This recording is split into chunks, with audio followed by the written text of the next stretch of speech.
everyone, Ryan here, we're M&R Productions, and welcome to Ask M&R episode 185, the series where I answer your questions. So if you have a question you want to answer on next week's episode, leave it down in the comments section below. And while you're at it, leave a like to support the channel. Oh, before we get into the Brickheadz topic, Brick Fair Virginia was last weekend, and I honestly had such a spectacular time. It was amazing to meet so many of you guys who are fans of the channel, and it's really humbling to meet people in real life and realize you are the people who watch my videos and shake everyone's hand, get to talk to them for a few minutes sometimes.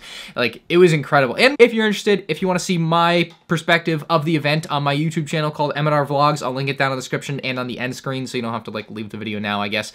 But I will have 5 days starting today, Tuesday, August 10th, all the way through Saturday. There'll be a vlog every day for each day of Brick Fair that I was there all 5 days. So make sure you guys check that out on the M&R Vlogs channel. The hype train starts now. I'm very excited. Definitely grinded out the edits on those so I could get them all done. But yeah, they're coming out, and I had a great time at Brick Fair, and thank you again to everyone who came out and said hi to me. Had an awesome time. Anyway, I think the first thing we have to cover in this video isn't a question, but it's actually the 150th Brickheadz. This is something I've known about for a while, but the news finally broke yesterday, or very likely for many of you watching this video, you're finding out just now that the 150th Brickheadz is rumored to be a Clone Wars AHSOKA, and not, of course, the Jar Jar Binks that I had campaigned for, and of course, probably many of you voted for. Very unfortunate that it didn't come to fruition. Now, I also have to talk about something else here, very unfortunately, because everyone on Twitter and Instagram is apparently a psychologist now, and they know exactly what I think and how I think and what I'm going to do.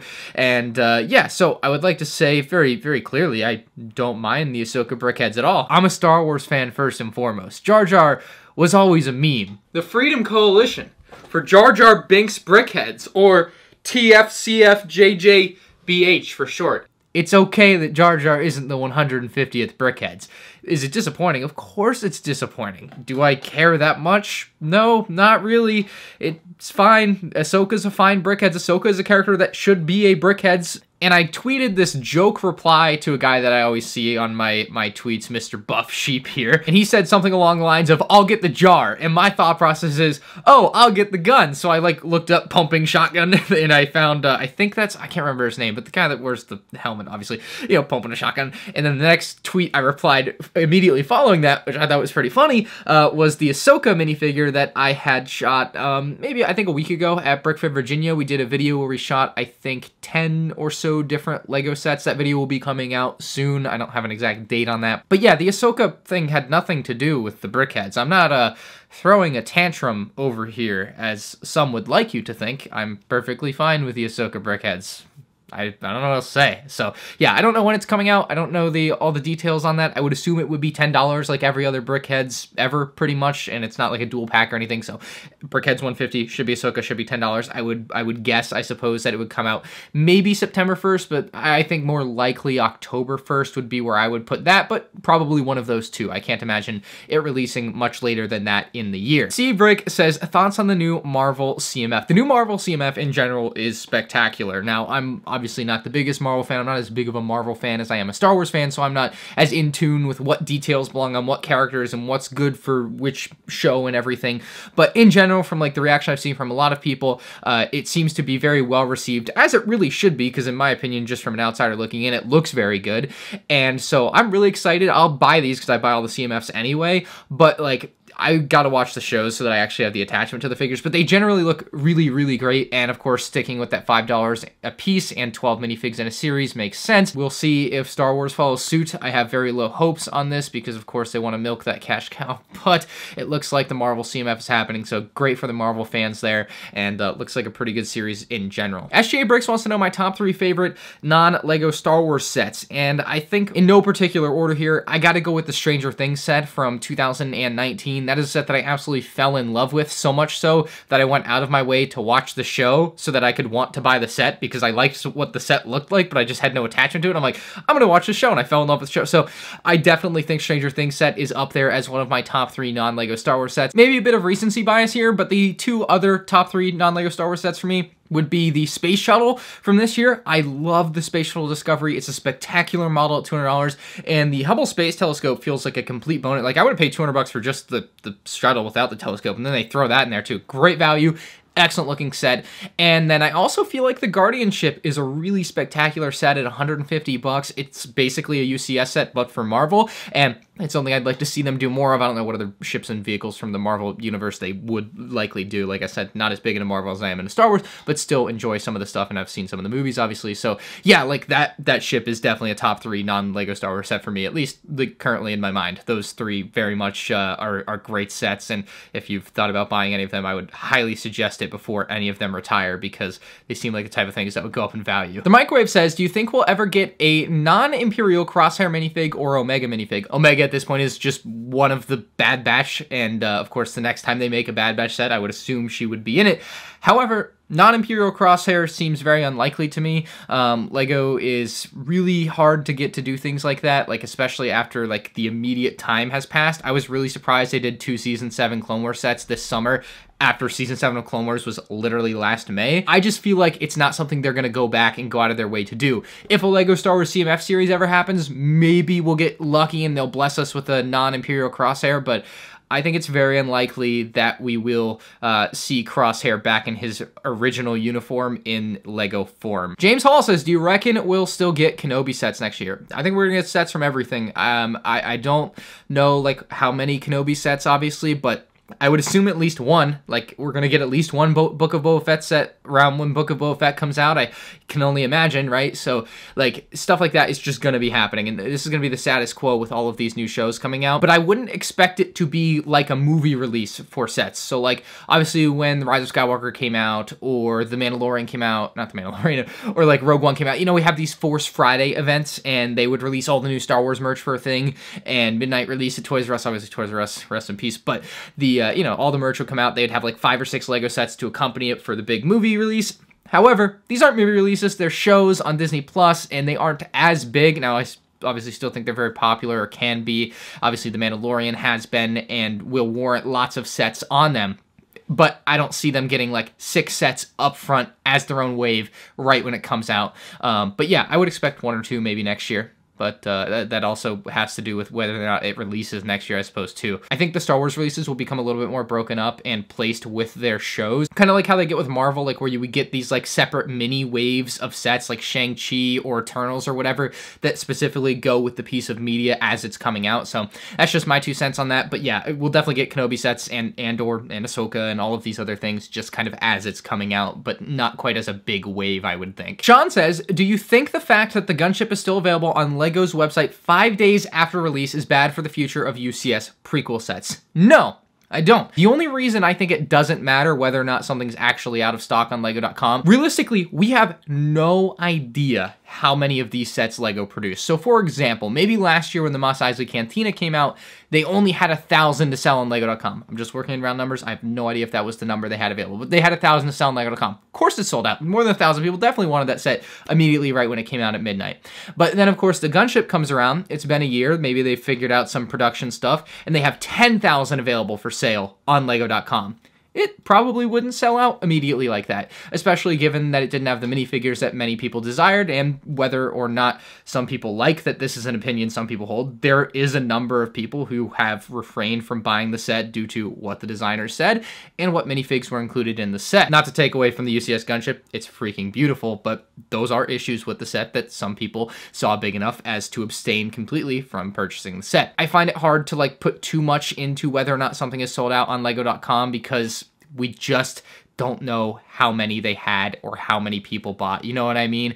Now, on the flip side of that, my experience in real life was I went to the LEGO store on Sunday, there were like 200 or 250 people there, and at that particular store, I think they said they had 41 Gunships. Of course, those were sold out like that. Some stores, like one of the next closest stores to the store I was at, got 3, of course, sold out like that. I know a store in Georgia, I think, got like 10, sold out like that. So like all the physical stores seem to have sold out immediately. I think the long-term sales of this are what is going to really matter, and I think a lot of the more casual fans will continue to buy this as they see it type of deal. Like, of course, the hardcore people that were going to buy it have bought it, but I think over time, people are going to continue to buy this kind of as a trickle effect, much like a lot of other UCS sets like Cantina, Star Destroyer, Millennium Falcon have sold over time, that will maybe care less about the figure selection or what the designers have to say, but just see a giant gunship and are like, that's cool, which is a fine way to make your purchasing decisions. So yeah, I just don't put a lot of stock into something being out of stock stock or not on Lego.com. Kai Lucas94 says, now that the Slave One, Boba Fett Starship, has been produced specifically for the Book of Boba Fett, I must amend that. It has not been produced for Book of Boba Fett. It has been produced as a Mandalorian Season 2 set. However, it does have a Boba Fett, which will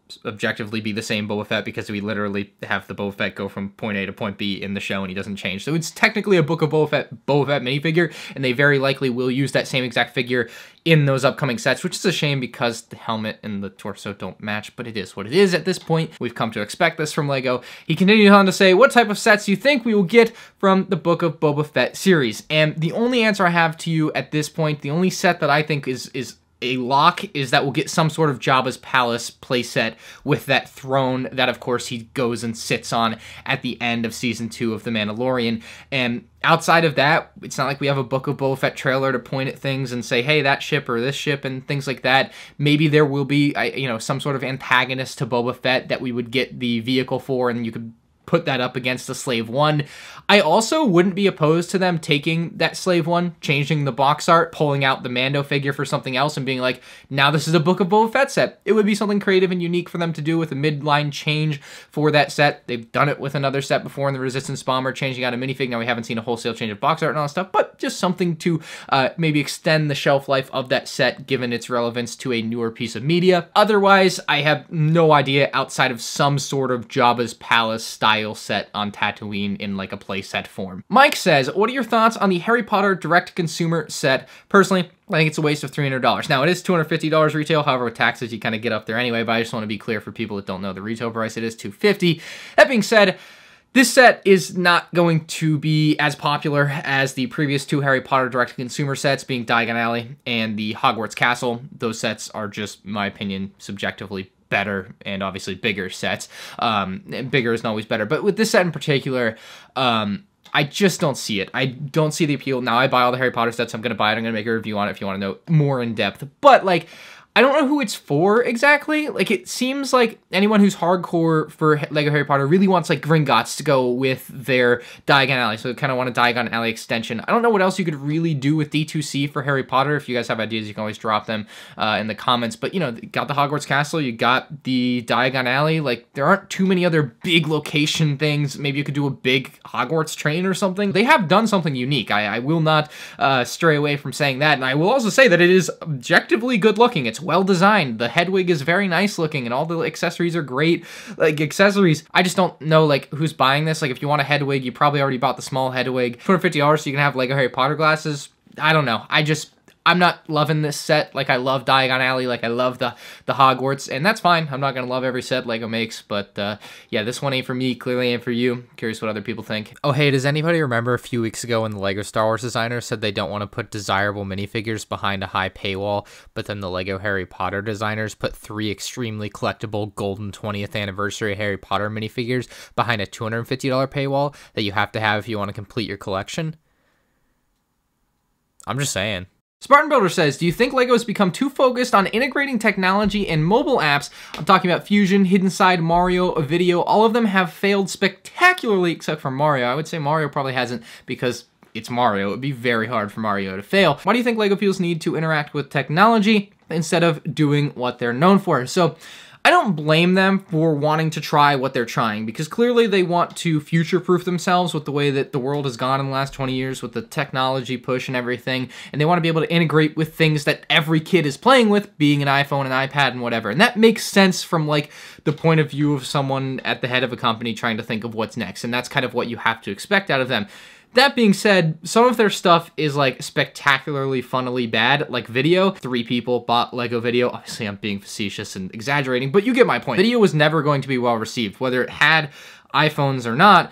It's just not that good of a theme for what LEGO is. It doesn't have a story to it. And all these like original IP things that LEGO does that do or tend to do well, I believe, like Ninjago, obviously have a story behind them. Video doesn't really have a story. It's like, here, play with your stuff. Like, I think Hidden Side was better than Video. I actually really liked Hidden Side.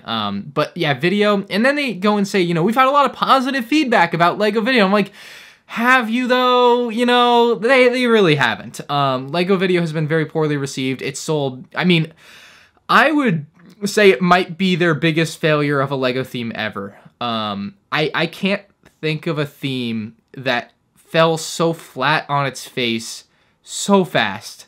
So fast. Food says, what LEGO Star Wars do you recommend for someone beginning to collect? Well, welcome to collecting, Mr. Food. We're gonna hop on LEGO.com and I'm gonna recommend you 3 beginner sets and then 1 set over 100. So the 3 beginner sets will be under $100 to get you started, see if you like actually collecting, right? And then if you actually like it, I'll recommend a set at a higher price point that maybe you can take your step into the bigger world if you actually find out that you really like this thing. To get you started, I gotta recommend a lightsaber duel set. We either gotta go for duel on Mandalore or duel on Mustafar. Duel on Mustafar is retiring, so if you wanna get that one, you either gotta find it in the store, it might be on clearance, it might be already pushed out, or you can buy it online or on eBay or something. It should still just be 20 bucks, but one of those 2 duel sets would definitely be spectacular to get for yourself. Now, any self-respecting LEGO Star Wars collector is, of course, going to have the Final First Legion Clone Troopers, so I definitely got to recommend that one for you. And for my third recommendation, I would go with the Boba Fett helmet. I think it's probably the best helmet series helmet. It's $60. You can find it for a bit cheaper on Amazon, sometimes around $50, and it's generally a very good set. Most people like Boba Fett, so that's why I'm going to recommend that one to you. If you really don't like that one, maybe get the Boba Fett Slave 1. That's $50 as well, and you get the Boba Fett minifigure along with the Mandalorian. And if you do find that you really like collecting these LEGO Star Wars sets and you want to spend a pretty penny on something nice, I would recommend one of the big 3. Which one? Totally up to you. But this is like the big 3 for me right now. We got Darth Vader's castle, we got Kylo Ren's shuttle, and we got the Razor Crest. I looked at this on LEGO.com the other day when I read your question. I went to look and like do some research for you. And I was like, dude, these are like this. I don't think we'll ever have 3 sets at the exact same price like this at this high a price point that are all so good at the same time available. Like for people that don't own these sets, if you've ever thought about it, like if you can spare the money, you really should have these. I think these are 3 of the best, you know, $100 to $150 LEGO Star Wars sets that they may ever make. Obviously, there have been some better ones and some other really, really good ones, but these ones are definitely up there. If you really like that, and to your 5th set, go for UCS or something. But yeah, that's where I would recommend you start out and work into if you like it. Patrick J says, has Target tightened down on street dates? I've been to 2 local Targets in Georgia and both had the entire new Star Wars wave and new Asgard on shelves. I was stopped at the register from buying and watched them go back and remove all the new sets. So yeah, it does seem that Target is kind of hit and miss with street dates. Like with some waves, they'll be really tight with it. With others, they won't. I am firmly of the opinion that street dates are really, really dumb and bad. And I feel like I have a bit of a logical reasoning as to why. Street dates only seem to apply to 2 things: LEGO and Target. Now, it makes sense for LEGO to adhere to their own street dates because it's not fair for LEGO to undercut their own retailers. So I can understand why a LEGO store would be so strict on only releasing things on the day of release. But at the end of the day, it's a LEGO set. It shouldn't really have a street date. It's not a movie. It's not a video game release. I feel like in that way, it shouldn't have a street date unless it's a LEGO set for a big movie release or a big merchandising release that's all going to be lined up with something. If it's just LEGO's own summer wave, you know, if it's not like the Force Friday wave where it's actually a merchandising release in partnership with Disney and Star Wars and all that, I feel like the street date is very unnecessary. And my other reason for why I think street dates are particularly dumb is that obviously it creates frustration for consumers. Such, you know, I've had my frustrations with street dates, and certainly people like yourself, and I've had many people comment and see the comments on or the posts and threads on Reddit about street dates and that, oh, found these, but they were street dated, this sucks, and stuff like that. Just general distaste for street dates is normal. The thing with it, though, is that you have literally like 1 store that isn't LEGO that actually adheres to the street dates. Literally every other store doesn't do street dates. Every mom and pop LEGO store or toy store that sells LEGO doesn't adhere to the street dates. So it literally is just Target, which is, albeit a very big retailer of LEGO, following the street dates. And so to me, it's just kind of dumb that, like, at that point, why are we bothering? Pierce says, hey Ryan, in the past maybe 4 videos, you've said something along the lines of, this has to be the coolest sticker from LEGO Star Wars. But I've got to know which is actually the best. I'm referring to the Boba Fett Starship Gamorrean Guard sticker. Yeah, that's a good sticker, man. The Bad Batch Shuttle poster sticker on the back of the ship. That's a really good sticker too, because it's got the Venator. The Mandalorian Vault sticker. Yes, that's a great one as well. And then, of course, the Vader transformation, or chamber rather, sticker with the 2 Imperial officers. That one is so good as well. So many good stickers recently, right? And yeah, I probably have said it's the coolest sticker every time because they are really, really good and I've enjoyed looking at the stickers. It's weird to have such high praise for stickers, isn't it? But I did some research and I've come to the conclusion that the true coolest sticker of all time, it's gotta be on the Republic Dropship with ATOT. It's the Wampa sticker, where it's got the Wampa, you know, on the front of the dropship. It looks so dope. Yeah, that's my pick. The other ones are good. They're top 10. They're top 10. But they ain't number one. Max Hanna says, after 8 months or so, I just noticed that the file for a set is back on sale on the LEGO store in Australia. And it's gone. What? It's gone. It's all gone. Before people comment calling me a hypocrite, the reason that this matters that it's out of stock on LEGO.com, specifically in Australia, is because LEGO functionally retired this set in Australia back in about November of 2020, and then they said they didn't retire it, but eventually, obviously, it never came back in stock. I guess it didn't come back in stock until now, although I can't confirm that. I've been checking the website every day, but I did have more than one person tell me that it had come back in stock, so I assume that's about when it came back in stock, and of course, it appears to have quickly sold out. So it appears LEGO was absolutely not able to meet the demand in Australia for this set. Very unfortunate for the Australians. I don't know what to tell you. LEGO seems to be really screwing you guys with some of the stock over there. And for what it's worth, the Gunship is also out of stock in Australia. Samuel says, have you heard of the rumored live-action Grand Admiral Thrawn being cast? I have. I actually stayed on top of this news. I usually don't follow all this type of stuff, but I love Thrawn. Definitely like top 3 Star Wars character for me of all time, probably top 2, and he's not number 2. So yeah, I think that them casting Lars, one of the Mickelsons, the guy that voiced Thrawn in Rebels, was absolutely the choice to make, because to me, what made that character in Rebels was his cadence, was the way he talked, was how softly but sternly spoken he was. Like, I don't know, just everything about that voice was spectacular to me. So yeah, I think they picked the perfect guy. And on top of that, my final fear of Thrawn, like, I think they've got it down pretty good, but I really hope there's 2 versions of Thrawn, basically. There's a version where he's got black hair, and then there's dark blue hair from Rebels. I very much prefer the Rebels version of Thrawn, and hope that that is the art direction they go in for the hair color. So fingers crossed. Not sure exactly where they'll end up on that, but my vote's for dark blue if anyone from Disney's watching. But that is it for episode 185 of Ask M&R Productions. If you guys enjoyed, hit the like button. If you're new to the channel, subscribe. And if you have a question you want for next week's episode, leave it in the comments below. And you can check out M&R vlogs on the end screen now.